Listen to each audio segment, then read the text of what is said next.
All right, part 2 is now in session. Where we last left off, we were on this page. Now we're going to the next page.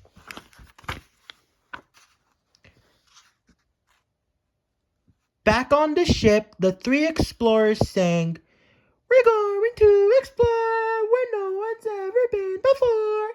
Past the sun and the moon we go, and we're going to find it soon.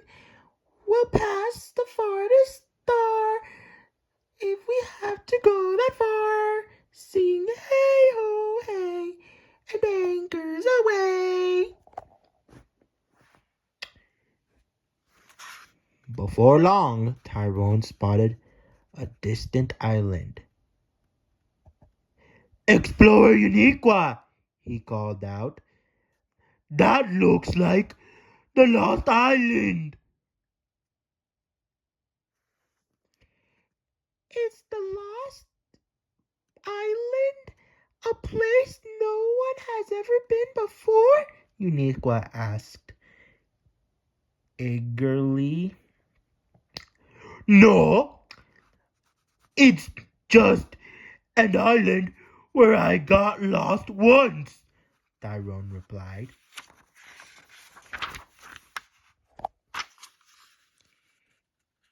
"Careful," Pablo warned. "There's creeping seaweed around the lost island."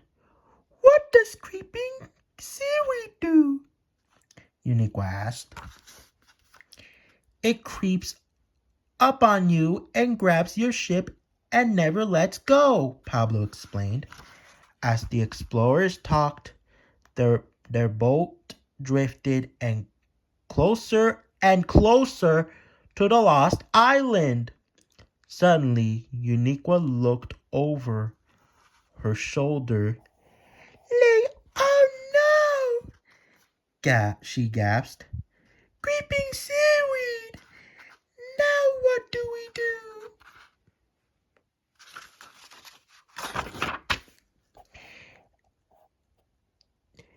"If only we had some soap," Tyrone mused. "We could make the ship slippery so the seaweed couldn't grab us." "I have soap in my explorer bag," Pablo shouted. So Tyrone and Pablo soaped the sides of the ship while Uniqua steered away from the island. That was close," Uniqua breathed as they got underway again. "Good work, Explorer Pablo." "It's no big deal," Pablo said modestly. "Jungle explorers always carry a bar of soap."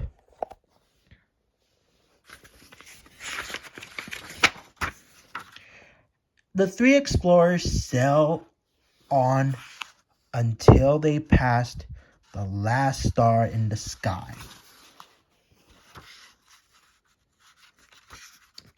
They trekked until they came to a desert. Then they hopped on camels and rode until they came to an oasis. "This oasis is in the middle of nowhere," Uniqua exclaimed. "I'm sure no one's ever been here before."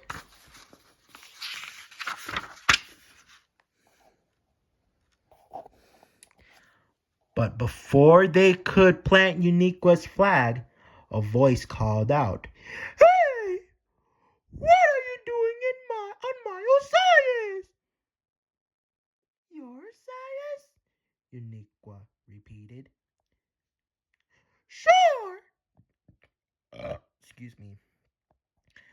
I'm Desert Explorer Tasha, and I discovered this Osiris 10 minutes ago," said Tasha haughtily.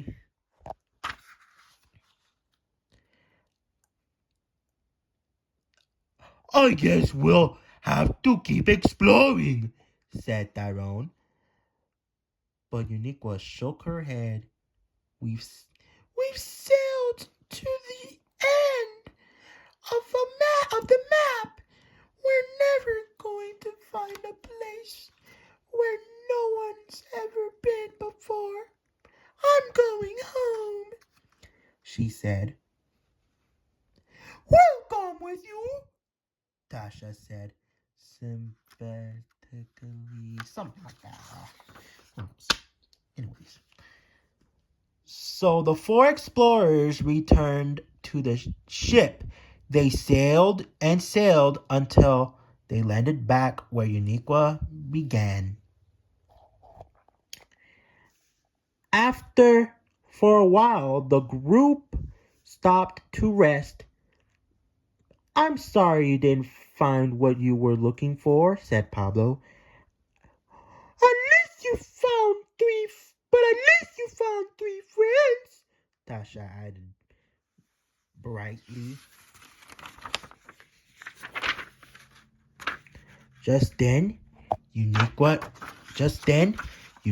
noticed a huge flower hanging over her head. Wow, she murmured. I've never seen a flower like that. I guess I've never been in this clearing before. Neither have I, Tyrone said. Me neither, said Pablo. I remember a flower like that. Tasha agreed. Uniqua's eyes began to gleam.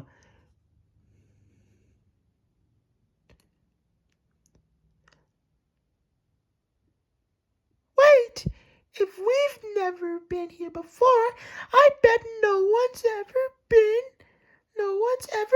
here. As her friends nodded their agreement, Uniqua proudly planted her flag.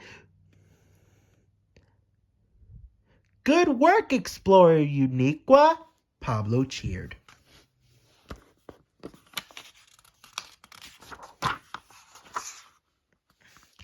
Uniqua and her friends sang one last time. We wanted to explore where no one's ever been before. We passed the sun and the moon. We were sure we'd find it soon. We passed the farthest star. But we didn't have to go that far. 'Cause it really wasn't hard. It was in our own backyard. And then they have a snack. The end. Well, that's it. That is my video of me reading The Backyardigans Exploring We Go. So, that is it. Thanks for watching me reading my first reading book video today. So, give it a thumbs up. This is the Powerpuff Girls, the Buzz on Maggie, and Little Einsteins for the win here. Good night. And goodbye, dudes and dudettes. And have a great day.